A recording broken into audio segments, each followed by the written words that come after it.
ಸ್ನೇಹಿತರೆ ನಮಸ್ಕಾರ. Study I Kannada ಚಾನಲ್ಗೆ ಸ್ವಾಗತ. ಇವತ್ತಿನ ಈ ವಿಡಿಯೋದಲ್ಲಿ 12ನೇ ಶತಮಾನದಲ್ಲಿ ಅನುಭವ ಮಂಟಪವನ್ನು ಕಟ್ಟಿಸಿ ಜಾತಿ ಭೇದ ಭಾವ ಲಿಂಗ ತಾರತಮ್ಯಗಳ ವಿರುದ್ಧ ಹೋರಾಟವನ್ನು ನಡೆಸಿ ಸಾಮಾಜಿಕ ಕ್ರಾಂತಿಯನ್ನು ತಂದು ಇಂದಿಗೂ ಜಗತ್ತಿನಾದ್ಯಂತ ಕೋಟ್ಯಾಂತರ ಜನ ಭಕ್ತಾದಿಗಳು ಮತ್ತು ಅನುಯಾಯಿಗಳನ್ನು ಹೊಂದಿರತಕ್ಕಂಥ ಸಾಮಾಜಿಕ ನ್ಯಾಯದ ಹರಿಕಾರರು ಮತ್ತು ಕರ್ನಾಟಕದ ಸಾಂಸ್ಕೃತಿಕ ರಾಯಭಾರಿಯಾದಂಥ ಜಗಜ್ಯೋತಿ ವಿಶ್ವಗುರು ಬಸವಣ್ಣನವರ ಬಗ್ಗೆ ಈ ವಿಡಿಯೋದಲ್ಲಿ ತಿಳಿದುಕೊಳ್ಳೋಣ. ವಿಡಿಯೋ ಪ್ರಾರಂಭಿಸೋದಕ್ಕಿಂತ ಮುಂಚೆ ನಮ್ಮ ಚಾನಲ್ನ ಯಾರ್ಯಾರು ಸಬ್ಸ್ಕ್ರೈಬ್ ಆಗಿಲ್ಲ ದಯವಿಟ್ಟು ಚಾನಲ್ನ ಸಬ್ಸ್ಕ್ರೈಬ್ ಮಾಡಿ. ನೀವೇನಾದರೂ ಸ್ಪರ್ಧಾತ್ಮಕ ಪರೀಕ್ಷೆಗಳ ತಯಾರಿಯನ್ನು ನಡೆಸ್ತಾ ಇದ್ದರೆ ಮುಂದೆ ನಮ್ಮ ಚಾನಲ್ನಲ್ಲಿ ಸ್ಪರ್ಧಾತ್ಮಕ ಪರೀಕ್ಷೆಗಳಿಗೆ ಸಂಬಂಧಿಸಿದ ವಿಷಯಗಳ ಮೇಲೆ ವಿಡಿಯೋಗಳನ್ನು ತರ್ತಾ ಇರ್ತೀವಿ. ಆದ್ದರಿಂದ ನಮ್ಮ ಚಾನಲ್ನ ತಪ್ಪದೇ ಸಬ್ಸ್ಕ್ರೈಬ್ ಮಾಡಿ ಹಾಗೂ ಮುಂದಿನ ವಿಡಿಯೋಗಳ ನೋಟಿಫಿಕೇಷನ್ಗಾಗಿ ಪಕ್ಕದಲ್ಲಿರ್ತಕ್ಕಂಥ ಬೆಲ್ ಐಕಾನ್ ಮೇಲೆ ಕ್ಲಿಕ್ ಮಾಡಿ. ಜೊತೆಗೆ ನಮ್ಮ ಚಾನಲ್ನ ಫೇಸ್ಬುಕ್ ಮತ್ತು ಇನ್ಸ್ಟಾಗ್ರಾಮಲ್ಲಿ ಕೂಡ ಫಾಲೋ ಮಾಡಿ ಹಾಗೂ ಈ ವಿಷಯಗಳ ಒಂದು PDF ನೋಟ್ಸ್ಗಾಗಿ ಸ್ಟಡಿ ಐ ಕನ್ನಡ ಚಾನಲನ್ನು ವಾಟ್ಸಪ್ ಮತ್ತು ಟೆಲಿಗ್ರಾಮಲ್ಲಿ ಜಾಯ್ನ್ ಆಗಿ. ಇವರನ್ನು ಬಸವಣ್ಣ ಬಸವೇಶ್ವರ ಅಂತ ಕೂಡ ಕರೆಯಲಾಗುತ್ತೆ. ಈ ಪದ ಸಂಸ್ಕೃತ ಭಾಷೆಯ ಋಷಭ ಅಂದರೆ ನಂದಿ ಹೆಸರನ್ನು ಸೂಚಿಸುತ್ತೆ. ಇವರ ಜನನ ಶಾಲಿವಾಹನ ಶಕೆ 1132 ಆನಂದನಾಮ ಸಂವತ್ಸರ ವೈಶಾಖ ಮಾಸದ ಅಕ್ಷಯ ತೃತೀಯದಂದು ರೋಹಿಣಿ ನಕ್ಷತ್ರದಲ್ಲಿ ಜನಿಸಿದರು. ಇವರು ಜನಿಸಿದಂಥ ಸ್ಥಳ ವಿಜಯಪುರ ಜಿಲ್ಲೆಯ ಬಸವನ ಬಾಗೇವಾಡಿ. ಇವರ ತಂದೆ ಹೆಸರು ಮಾದರಸ, ತಾಯಿ ಹೆಸರು ಮಾದಲಾಂಬಿಕೆ. ಇವರಿಗೆ ಇಬ್ಬರು ಜನರು ಪತ್ನಿಯಂದರು. ಮೊದಲ ಪತ್ನಿ ಹೆಸರು ಗಂಗಾಂಬಿಕೆ, ಇವರು ಮಂತ್ರಿ ಬಲದೇವನ ಮಗಳು. ಎರಡನೇ ಪತ್ನಿ ಹೆಸರು ನೀಲಾಂಬಿಕೆ, ಇವರಿಗೆ ಮಕ್ಕಳು ಇರೋದಿಲ್ಲ. ಇವರ ಸಹೋದರಿ ಹೆಸರು ನಾಗಲಾಂಬಿಕೆ. ಇವರ ಅಳಿಯ ಅಂದರೆ ತಂಗಿ ನಾಗಲಾಂಬಿಕೆಯ ಮಗನ ಹೆಸರು ಚನ್ನಬಸವ. ಸಹೋದರ ದೇವರಾಜ. ಇವರ ಗುರುಗಳ ಹೆಸರು ಕೂಡಲ ಸಂಗಮದ ಜಾತವೇದ ಮುನಿಗಳು. ಬಸವಣ್ಣನವರು ಭಾರತದ 12ನೇ ಶತಮಾನದ ಒಬ್ಬ ತತ್ವಜ್ಞಾನಿ ಮತ್ತು ಸಾಮಾಜಿಕ ಸುಧಾರಕರು. ಇವರು ಕಲಚೂರಿನ ಅರಸ ಬಿಜ್ಜಳನ ಆಸ್ಥಾನದಲ್ಲಿ ಕಾರಣಿಕರಾಗಿ ನಂತರ ಪ್ರಧಾನಮಂತ್ರಿಯಾಗಿ ಕಾರ್ಯವನ್ನು ನಿರ್ವಹಿಸಿದ್ದಾರೆ. ತಮ್ಮ ವಚನಗಳ ಮುಖಾಂತರ ಸಾಮಾಜಿಕ ಅರಿವನ್ನು ಮೂಡಿಸೋದು ಮತ್ತು ಲಿಂಗ ತಾರತಮ್ಯ, ಸಾಮಾಜಿಕ ತಾರತಮ್ಯ, ಜಾತಿ ಪದ್ಧತಿ, ಮೂಢನಂಬಿಕೆಗಳನ್ನು ಇವರು ವಿರೋಧಿಸಿದ್ದಾರೆ. ಇವರ ವಚನಗಳ ಅಂಕಿತನಾಮ ಕೂಡಲ ಸಂಗಮ ದೇವ.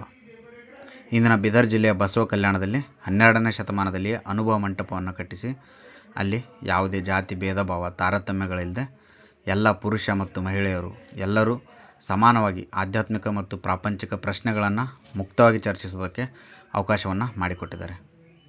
ಈಗ ಬೀದರ್ ಜಿಲ್ಲೆಯ ಬಸವ ಕಲ್ಯಾಣದಲ್ಲಿ ಬಸವಣ್ಣನವರ ಬೃಹತ್ ಮೂರ್ತಿಯನ್ನು ನಿರ್ಮಿಸಲಾಗಿದೆ. ಪ್ರವಾಸಿಗರಿಗೆ ಇದೊಂದು ಪ್ರೇಕ್ಷಣೀಯ ಸ್ಥಳವಾಗಿದೆ. ಬಸವಣ್ಣನವರು ವಿಶಿಷ್ಟಾದ್ವೈತ ಸಿದ್ಧಾಂತದ ಪ್ರತಿಪಾದಕರಾಗಿದ್ದು ಇವರು ಆಗಿನ ಕಾಲದಲ್ಲಿಯೇ ಯಾವುದೇ ಜಾತಿ ಭೇದ ಭಾವ ಲಿಂಗ ತಾರತಮ್ಯಗಳಿಲ್ಲದೆ ಎಲ್ಲರಿಗೂ ಲಿಂಗಧಾರಣೆಯನ್ನು ಮಾಡಿಸಿ ಇಷ್ಟಲಿಂಗ ಪೂಜೆ ಎಂಬುದು ಶಿವನ ಒಂದು ಭಕ್ತಿ, ಇದನ್ನು ಎಲ್ಲರೂ ಧರಿಸಿ ಪೂಜಿಸ್ಬೋದು ಅಂತ ಹೇಳಿ ಒಂದು ಆಗಿನ ಕಾಲದಲ್ಲಿಯೇ ಸಮಾಜದಲ್ಲಿ ಸಮಾನತೆ ತರುವಂತಹ ಕಾರ್ಯವನ್ನು ಮಾಡಿದ್ದಾರೆ. ಬಸವಣ್ಣನವರ ಜೊತೆ 770 ಅಮರಗಣಗಳು ಮತ್ತು 1,96,000 ಶರಣರಿದ್ದರು ಎಂಬುದು ಐತಿಹಾಸಿಕ ಪುರಾವೆಗಳ ಮುಖಾಂತರ ತಿಳಿದು ಬರುತ್ತೆ. ಅನುಭವ ಮಂಟಪದ ಧರ್ಮಗೋಷ್ಠಿ ಸಭೆಯ ಅಧ್ಯಕ್ಷತೆಯನ್ನು ಅಲ್ಲಮ ಪ್ರಭುಗಳು ವಹಿಸಿರ್ತಾರೆ. ಅಲ್ಲಮ ಪ್ರಭುಗಳ ಒಂದು ವಚನಗಳ ಅಂಕಿತನಾಮ ಗುಹೇಶ್ವರ. ಧರ್ಮಗೋಷ್ಠಿಯಲ್ಲಿ ಸಿದ್ದರಾಮೇಶ್ವರರು, ಮಾದರ ಧೂಳಯ್ಯ, ಅಂಬಿಗರ ಚೌಡಯ್ಯ, ಮಡಿವಾಳ ಮಾಚಯ್ಯ, ಅಕ್ಕ ಮಹಾದೇವಿ, ಕಿನ್ನರ ಬೊಮ್ಮಯ್ಯ, ಮಾದರ ಚೆನ್ನಯ್ಯ, ಲಕ್ಕಮ್ಮ, ನಾಗಲಾಂಬಿಕೆ, ಮುಕ್ತಾಯಕ್ಕ ಇಂಥ ಅನೇಕ ವಚನಕಾರರು ಭಾಗವಹಿಸಿದರು. ವೈಯಕ್ತಿಕ ಗಳಿಕೆಯನ್ನು ಸಮಾಜಕ್ಕೆ ಹಂಚುವಂತಹ ದಾಸೋಹದ ಪರಿಕಲ್ಪನೆಯನ್ನು ಈ ಸಮಾಜಕ್ಕೆ ಬಸವಣ್ಣನವರು ನೀಡಿದ್ದಾರೆ. ಕನ್ನಡದ ಕವಿ ಹರಿಹರರಿಂದ ಶಾಲಿವಾಹನ ಶಕೆ 1180ರಲ್ಲಿ ರಚಿತವಾದಂಥ ಬಸವರಾಜ ದೇವರ ರಗಳೆ. ಇದರಲ್ಲಿ 25 ವಿಭಾಗಗಳಲ್ಲಿ 13 ವಿಭಾಗಗಳು ಲಭ್ಯವಿದ್ದಾವೆ. ಬಸವಣ್ಣನವರ ಜೀವನ ಮತ್ತು ವಿಚಾರಗಳ ಸಂಪೂರ್ಣ ವಿವರವನ್ನು ಹೊಂದಿರತಕ್ಕಂಥ 13ನೇ ಶತಮಾನದ ಪವಿತ್ರ ತೆಲುಗು ಪಠ್ಯ ಪಾಲ್ಕುರಿಕಿ ಸೋಮನಾಥರ ಬಸವ ಪುರಾಣದಲ್ಲಿ ಇದನ್ನು ನಿರೂಪಿಸಲ್ಪಟ್ಟಿದೆ. ಬಸವ ಸಾಹಿತ್ಯ ಕೃತಿಗಳು ಕನ್ನಡ ಭಾಷೆಯಲ್ಲಿ ವಚನ ಸಾಹಿತ್ಯವನ್ನು ಒಳಗೊಂಡಿದ್ದು ಅದಕ್ಕಾಗಿ ಇವರನ್ನು ಭಕ್ತಿ ಭಂಡಾರಿ ಬಸವಣ್ಣ ಅಂತ ಕೂಡ ಕರೆಯಲಾಗುತ್ತೆ. ಸರ್ ಆರ್ಥರ್ ಮೈಲರ್ ಅವರು ಬಸವಣ್ಣನವರನ್ನು ಕರ್ನಾಟಕದ ಮಾರ್ಟಿನ್ ಲೂಥರ್ ಅಂತ ಹೇಳಿ ಕರೆದಿದ್ದಾರೆ. ಬಸವಣ್ಣನವರು ಬಿಜಾಪುರ ಜಿಲ್ಲೆಯಲ್ಲಿರುವ ಬಸವನ ಬಾಗೇವಾಡಿ ಗ್ರಾಮದಲ್ಲಿ ಮಾದರಸ ಮತ್ತು ಮಾದಲಾಂಬಿಕೆ ದಂಪತಿಗಳಿಗೆ ತಮ್ಮ ತಾಯಿಯ ತವರು ಮನೆಯಾದಂಥ ಇಂಗಳೇಶ್ವರ ಗ್ರಾಮದಲ್ಲಿ ಜನಿಸಿದರು ಎಂಬುದು ತಿಳಿದುಬರುತ್ತೆ. ಇವರು ಚಿಕ್ಕಂದಿನಿಂದಲೇ ವೈದ್ಯಕೀಯ ಸಂಸ್ಕೃತಿಯ ಕರ್ಮಾಚರಣೆಗಳ ವಿರೋಧಿಯಾಗಿದ್ದರು. ತಮ್ಮ ಅಕ್ಕ ನಾಗಮ್ಮ ಮತ್ತು ಭಾವ ಶಿವಸ್ವಾಮಿಯ ಜೊತೆಯಲ್ಲಿ ಇವರು ಬಾಲ್ಯದಲ್ಲಿ ಬೆಳೀತಾರೆ. 8ನೇ ವಯಸ್ಸಿನಲ್ಲಿರುವಾಗ ಬ್ರಾಹ್ಮಣ ಸಂಪ್ರದಾಯದಂತೆ ಇವರಿಗೆ ಜನಿವಾರವನ್ನು ಹಾಕೋದಕ್ಕೆ ಬಂದಾಗ ತನಗಿಂತ ಹಿರಿಯಳಾದಂಥ ತನ್ನ ಅಕ್ಕ ನಾಗಮ್ಮಳಿಗೆ ಜನಿವಾರವನ್ನು ಹಾಕೋದಕ್ಕೆ ಇವರು ಹೇಳ್ತಾರೆ. ಆಗ ಇದು ಪುರುಷರಿಗೆ ಮಾತ್ರ ಕೊಡುವಂಥದ್ದು, ನಿಮ್ಮ ಅಕ್ಕನಿಗೆ ಕೊಡೋದಕ್ಕೆ ಬರೋದಿಲ್ಲ ಅಂತ ಹೇಳ್ತಾರೆ. ಪುರುಷ ಮತ್ತು ಮಹಿಳೆ ಅಸಮಾನತೆಯನ್ನು ವಿರೋಧಿಸಿ ಬಸವಣ್ಣನವರು ಮನೆಯನ್ನು ಬಿಟ್ಟು ಕೂಡಲ ಸಂಗಮಕ್ಕೆ ಬರ್ತಾರೆ. 12 ವರ್ಷಗಳ ಕಾಲ ಕೂಡಲ ಸಂಗಮದಲ್ಲಿ ಅಧ್ಯಯನವನ್ನು ಮಾಡಿ ತನ್ನ ತಾಯಿ ಕಡೆಯಿಂದ ಸಹೋದರ ಸಂಬಂಧಿಯನ್ನ ಮದುವೆ ಆಗ್ತಾರೆ. ಅವರ ಹೆಸರು ಗಂಗಾಂಬಿಕೆ. ಇವರು ಕಲಚೂರಿನ ರಾಜ್ಯ ಬಿಜ್ಜನ ಆಸ್ಥಾನದಲ್ಲಿ ಪ್ರಧಾನಮಂತ್ರಿ ಇರ್ತಾರೆ. ಅವರ ಮಗಳಾಗಿರ್ತಾರೆ. ಬಸವಣ್ಣನವರ ದೃಷ್ಟಿಯಲ್ಲಿ ದೇವನು ಒಬ್ಬ ಮತ್ತು ಅವನು ಮಾನವರಲ್ಲಿದ್ದೇನೆಯೇ ಹೊರತು ಗುಡಿ ಗಂಡಾರಗಳಲ್ಲಿ ಅಲ್ಲ ಅಂತ ಹೇಳಿ ತಿಳಿಸ್ತಾರೆ. ಕೆಲಸ ಮಾಡಿ ಜೀವನ ಮಾಡಿಸಬೇಕು, ಆಲಸ್ಯ ಜೀವನ, ಸುಳ್ಳು ಹೇಳುವುದು, ವಂಚಿಸುವುದು, ಕೊಲೆ ಸುಲಿಗೆ ಮಾಡುವುದು, ಪ್ರಾಣಿ ಬಲಿಯನ್ನು ನೀಡುವುದು, ಪರಧನ ಹರಣ, ಪರಸ್ತ್ರೀ ವ್ಯಾಮೋಹ ಹೊಂದುವುದು ಘೋರ ಅಪರಾಧ ಅಂತ ಹೇಳಿ ತಿಳಿಸ್ತಾರೆ. ಕೆಲಸದಲ್ಲಿ ಮೇಲು ಅಥವಾ ಕೀಳು ಎಂಬುದಿಲ್ಲ. ಪುರುಷನಂತೆ ಮಹಿಳೆಗೂ ಕೂಡ ವಿದ್ಯಾಭ್ಯಾಸದ ಮತ್ತು ತನ್ನ ಜೀವನವನ್ನು ರೂಪಿಸಿಕೊಳ್ಳುವಂಥ ಹಕ್ಕಿದೆ ಅಂತ ಹೇಳಿ ಸಮಾನತೆಯ ಬಗ್ಗೆ ಜನರಿಗೆ ಅರಿವನ್ನು ಮೂಡಿಸ್ತಾರೆ. ಕಾಯಕ ದಾಸೋಹ ತತ್ವಗಳನ್ನು ಸ್ವೀಕರಿಸುವ ಮತ್ತು ಆಚರಿಸುವ ಯಾರು ಬೇಕಾದರೂ ಶಿವಶರಣರು ಆಗ್ಬೋದು ಅಂತ ಹೇಳಿ ಬಸವಣ್ಣನವರು ಜನರಲ್ಲಿ ಮನವರಿಕೆಯನ್ನು ಮಾಡಿಕೊಡ್ತಾರೆ. ಜಾತಿ, ಮತ, ಲಿಂಗ ಭೇದಗಳನ್ನು ತಿರಸ್ಕರಿಸಿದಂಥ ಬಸವಣ್ಣನವರು ಸಾಮಾಜಿಕ ಕ್ರಾಂತಿಗೆ ಕಾರಣರಾಗ್ತಾರೆ. ಇವರನ್ನು ಜಗಜ್ಯೋತಿ ಬಸವೇಶ್ವರ, ಕ್ರಾಂತಿಯೋಗಿ ಬಸವಣ್ಣ, ಭಕ್ತಿ ಭಂಡಾರಿ ಬಸವಣ್ಣ, ಮಹಾಮಾನವತಾವಾದಿ ಅಂತ ಹೇಳಿ ಕರೆಯಲಾಗುತ್ತೆ. ಮಾನವೀಯತೆ, ಕಾಯಕ ನಿಷ್ಠೆ ಧರ್ಮದ ಬುನಾದಿಯಾಗಿರ್ಬೇಕಂತ ಹೇಳಿ ಇವರು ಬಲವಾಗಿ ನಂಬಿರ್ತಾರೆ. ಬಸವಣ್ಣನವರು ತಮ್ಮ ವಚನಗಳ ಮುಖಾಂತರ ಕಾಯಕವೇ ಕೈಲಾಸ, ದಯವೇ ಧರ್ಮದ ಮೂಲವಯ್ಯ, ಅಯ್ಯ ಎಂದರೆ ಸ್ವರ್ಗ, ಎಲವೋ ಎಂದರೆ ನರಕ ಅಂತ ಹೇಳಿ ತಮ್ಮ ವಚನಗಳ ಮುಖಾಂತರ ತಿಳಿಸ್ತಾರೆ. ತಮ್ಮ ಮಾನವತಾವಾದಕ್ಕೆ ಸಾಹಿತ್ಯದ ಸ್ಪರ್ಶವನ್ನು ನೀಡ್ತಾರೆ. ಕನ್ನಡ ಸಾಹಿತ್ಯಕ್ಕೆ ವಚನಗಳ ಮುಖಾಂತರ ಅಪೂರ್ವ ಕೊಡುಗೆಗಳನ್ನು ನೀಡ್ತಾರೆ. ಇಲ್ಲಿಯವರೆಗೂ ಸುಮಾರು 1500 ವಚನಗಳನ್ನು ಸಂಗ್ರಹಿಸಿಡಲಾಗಿದೆ. ಬಸವಣ್ಣನವರ ಪ್ರೇರಣೆಯಿಂದ ಹರಿಜನ ಮತ್ತು ಬ್ರಾಹ್ಮಣ ಕುಟುಂಬಗಳ ನಡುವೆ ನಡೆದಂಥ ಅನುಲೋಮ ವಿವಾಹ ಕಲ್ಯಾಣದ ಕ್ರಾಂತಿಗೆ ಮುನ್ನಡೆಯಾಗುತ್ತೆ. ಇವರು ಶಟಸ್ಥಲ ವಚನ, ಕಾಲಜ್ಞಾನ ವಚನ, ಮಂತ್ರಘೋಷ, ಶಿಖಾರತ್ನ ವಚನ ಎಂಬ ಗ್ರಂಥಗಳನ್ನು ಬರೆದಿದ್ದಾರೆ. ಇವರನ್ನು ಕುರಿತಂತೆ ಕನ್ನಡ, ತೆಲುಗು, ಸಂಸ್ಕೃತಿ, ತಮಿಳು, ಮರಾಠಿ ಮತ್ತು ಹಿಂದಿ ಭಾಷೆಗಳಲ್ಲಿ ಪುರಾಣಗಳು ರಚನೆಯಾಗಿವೆ. ಬಾಗೇವಾಡಿ, ಕಪ್ಪಡಿ ಸಂಗಮ, ಕಲ್ಯಾಣ ಪಟ್ಟಣಗಳಲ್ಲಿ ಇವರ ಸ್ಮಾರಕಗಳಿದ್ದಾವೆ. ಬೆಳಗಾವಿ ಜಿಲ್ಲೆಯ ಅರ್ಜುನವಾಡದ ಶಿಲಾಶಾಸನದಲ್ಲಿ ಉಲ್ಲೇಖಿತವಾಗಿರುವಂತೆ ಸಂಗನ ಬಸವ ಎಂಬ ಹೆಸರು ವಚನಕಾರ ಬಸವಣ್ಣನವರದೇ ಎಂಬುದು ವಿದ್ವಾಂಸರು ಅಭಿಪ್ರಾಯವನ್ನು ಪಟ್ಟಿದ್ದಾರೆ. ಬಸವಣ್ಣನವರು ಯಾವುದೇ ಅಂಧಶ್ರದ್ಧೆ, ಜಡ ಸಂಪ್ರದಾಯಗಳನ್ನು ಒಪ್ಪದೆ ಸತ್ಯಾನ್ವೇಷಕರಾಗಿ ಹೆತ್ತವರನ್ನು, ಬಂಧು ಬಾಂಧವರನ್ನು ತೊರೆದು ವಿದ್ಯಾಕಾಂಕ್ಷಿಯಾಗಿ ಕೂಡಲ ಸಂಗಮದ ಗುರುಕುಲಕ್ಕೆ ಬಂದು ಸೇರ್ತಾರೆ. ಕೂಡಲ ಸಂಗಮದಲ್ಲಿ ಶಾಸ್ತ್ರಾಧ್ಯಯನ, ಯೋಗಾಭ್ಯಾಸಗಳಲ್ಲಿ ಬಾಲ್ಯವನ್ನು ಕಳೆದು ತಾರುಣ್ಯಕ್ಕೆ ಬರ್ತಾರೆ. ಜನರಲ್ಲಿ ಮನೆ ಮಾಡಿಕೊಂಡಿದ್ದಂಥ ಮೌಢ್ಯತೆ, ಕಂದಾಚಾರ, ಜಾತೀಯತೆಗಳನ್ನು ಕಂಡು ಇವರು ಮನವನ್ನು ನೊಂದು ಪರಿಹಾರವನ್ನು ಅರಸತೊಡಗ್ತಾರೆ. ದೇವರ ಕುರುಹಾದ ಇಷ್ಟಲಿಂಗವು ಮಾನವನ ಜಾತಿ, ವರ್ಣ, ವರ್ಗ ಭೇದಗಳನ್ನು ಕಳೆದು ಶರಣನನ್ನಾಗಿ ಮಾಡುವ ಸಾಧನವಾಗಬೇಕಂತ ಹೇಳಿ ಪರಮಾತ್ಮನ ದಿವ್ಯಾನುಭವ ಪಡೆದು ನವ ಸಮಾಜದ ನಿರ್ಮಾಣದ ರೂಪರೇಷೆಗಳನ್ನು ತಮ್ಮ ಮನದಲ್ಲಿ ಹೊಂದಿ ಕಲ್ಯಾಣದ ಕಾರ್ಯಕ್ಷೇತ್ರವನ್ನು ಪ್ರವೇಶಿಸ್ತಾರೆ. ಕಲ್ಯಾಣದಲ್ಲಿ ತಮ್ಮ ಸೋದರ ಮಾವನ ಮಗಳು ನೀಲಾಂಬಿಕೆಯನ್ನು ಮದುವೆಯಾಗಿ ಬಿಜ್ಜಳನ ಆಸ್ಥಾನದಲ್ಲಿ ಕಾರಣಿಕರಾಗಿ ಕಾಯಕವನ್ನು ಕೈಗೊಳ್ತಾರೆ.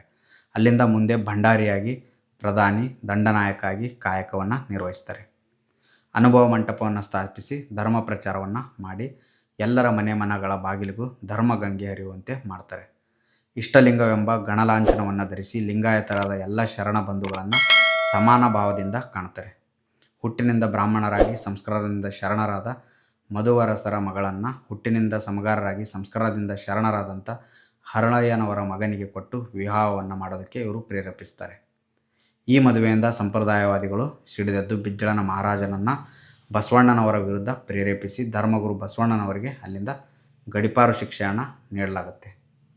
ಧರ್ಮಪಿತರು ಗಡೀಪಾರು ಶಿಕ್ಷೆಯನ್ನು ಸ್ವೀಕರಿಸಿ ಕಲ್ಯಾಣದಿಂದ ಹೊರಟ ನಂತರ ಹರಳಯ್ಯ, ಮಧುವರಸ, ಶೀಲವಂತರ ಬಂಧನವಾಗಿ ಅವರು ವರ್ಣಾಂತರ ವಿವಾಹದಲ್ಲಿ ಭಾಗಿಯಾಗಿದ್ದಕ್ಕೆ ಕಣ್ಣನ್ನು ಕೀಳಿಸುವಂಥ ಶಿಕ್ಷೆ, ಎಳೆ ಹೊಟ್ಟೆ ಶಿಕ್ಷೆಗೆ ಒಳಗಾಗಿ ಪ್ರಾಣವನ್ನು ಬಿಡಬೇಕಾಗುತ್ತೆ.